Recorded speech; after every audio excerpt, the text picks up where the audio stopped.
We are now joined by the one middleweight world champion and the newly crowned one light heavyweight world champion, the man himself, Reinier De Ridder. How's that feel, my man? It's all right, man. It's all right. I'm a little tired. It was one hell of a battle, man. Respect to Aung, great fighter, great champion. I'm just happy it's over, man.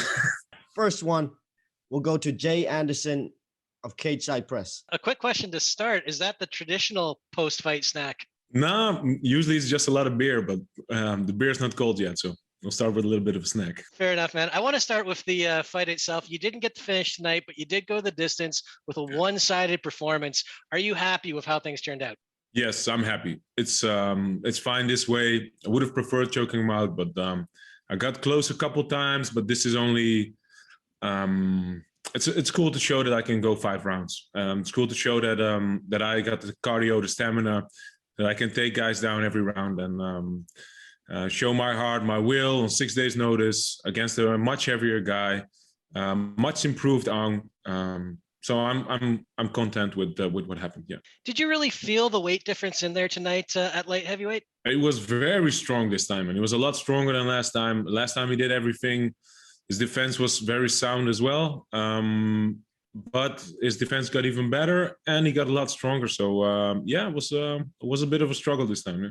And Aung La says he's done with light heavyweight. He's going to go to middleweight. You called out the heavyweight champ, Brandon Vera. Now he has a title fight we don't know the result of yet against Arjun Buehler, but does that call out stand regardless of who holds the title? Yeah, why not, man? Would be cool if it's Brandon Vera, because he's been the champ for a while, and so it'd be cool to take it from him. But why not, man? 2 belts is nice, but 3 belts is better, right?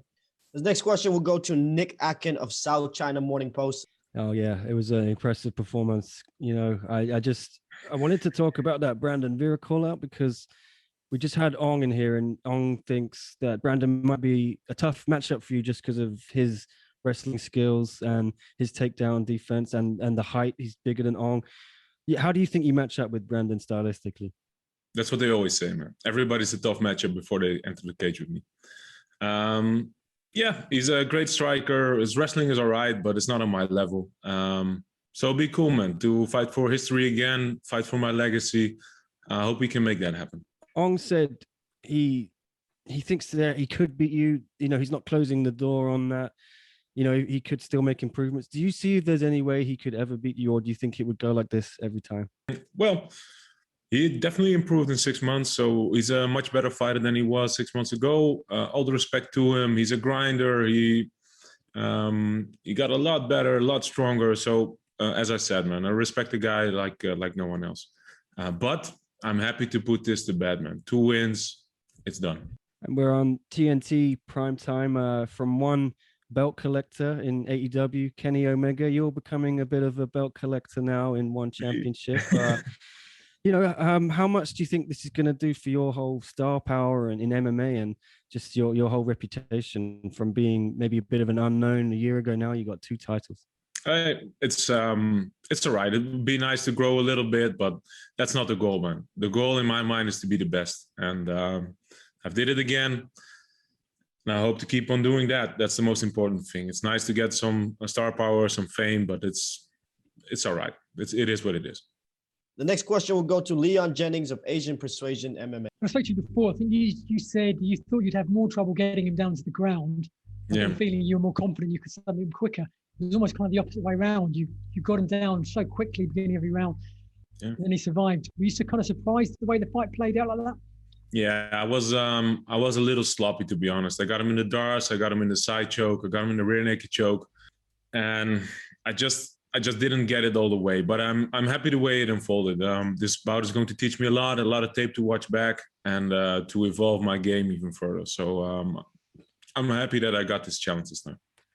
Because you were sitting on a beach with your family a week ago, did you kind of have a little bit of a sense of nothing to lose here, which may have helped you as well?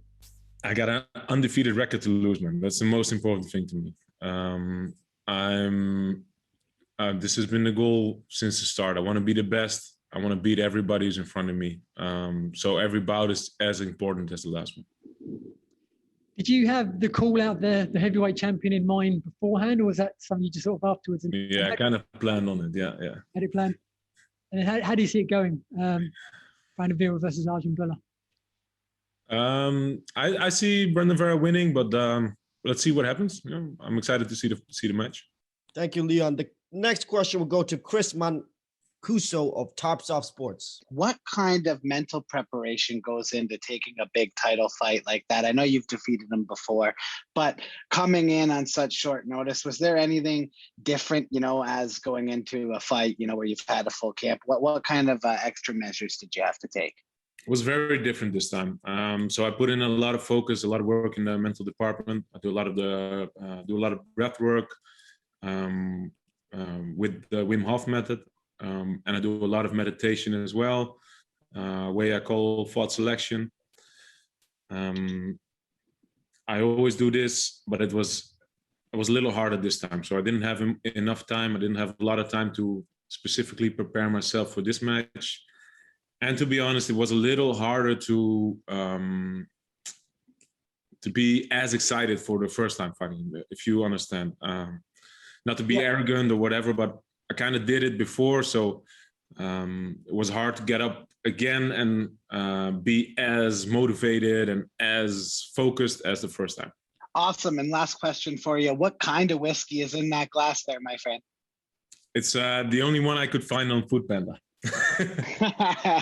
Congrats, champ. Good fight.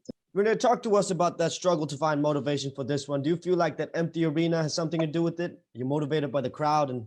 To be honest, if there's people in the crowd, I usually block that out anyway. So I'm not too focused on the people around. But it was mostly just doing it again with Aung, not having the proper time to get my mental stuff in the right position.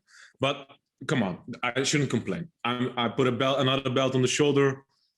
It is what it is. This next one will go to Dylan Bowker. Just curious because you mentioned the Wim Hof method there and just, you know, presumably having a measured control of the cardiovascular framework from that. I'm curious, how much does that inform your composure and endurance in MMA competition? It's one of the most important aspects of my cardio game. So I do the breath work every day, and I use it when I walk out. If you watch back my walkouts, I use the breath work to get my body ready to go. And then between rounds, I use the breath work as well to recover. I had the honor to meet Wim a few months ago, and I'm very grateful for the stuff he's put out. It's for everybody. I would advise everybody to check that out. Yeah, and you mentioned the walkout. How much did the Roy Jones Jr. fire up, you know, workout when you were coming out there? Because that was getting me fired up even. Yeah, man, I love that song. So I don't try to play it too much in camp so it doesn't get too old. But every match I play it during the walkout. So when I'm backstage and I hear it go, I get a little bit excited to go fight. Reinier, this question is from Fight Game Asia. The question is this: you have such a robust style that just works. Do you try to change that by improving on your striking, or are you hesitant to change anything? No, I think I showed some of my striking as well. It didn't land a strike on the feet. I popped him a few times. I always focus on the striking, but the goal is to showcase my jiu-jitsu. That's what I'm about. That's what I represent. That's what I love. So I'm always there to show that part of my game. Reinier, this last question is from Conan Altatis of Conan Daily. Conan, please go ahead. Who are the people that you want to thank for helping you prepare for this historic victory? I've got so many people around me, man. So many people I love, so many people supporting me. I got Gegard Mousasi as one of my main training partners, who I look up to as a fighter. He's taught me so much about the stand-up game, about the wrestling. This guy is a true legend of the sport. And let's say he's a huge part of my success. The people around me, my coaches, Haroon, Hessel, Peter was here. His match didn't materialize this time, but he is one of the best fighters in the world, and he'll show it next time. My wife, my kids, I'm just happy to make him proud again. Message to Aung La N Sang, please.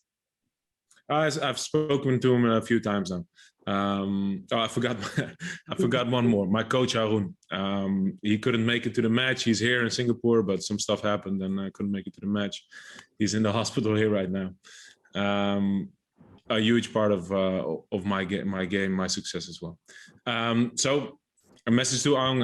I've spoken to him a couple times now in passing.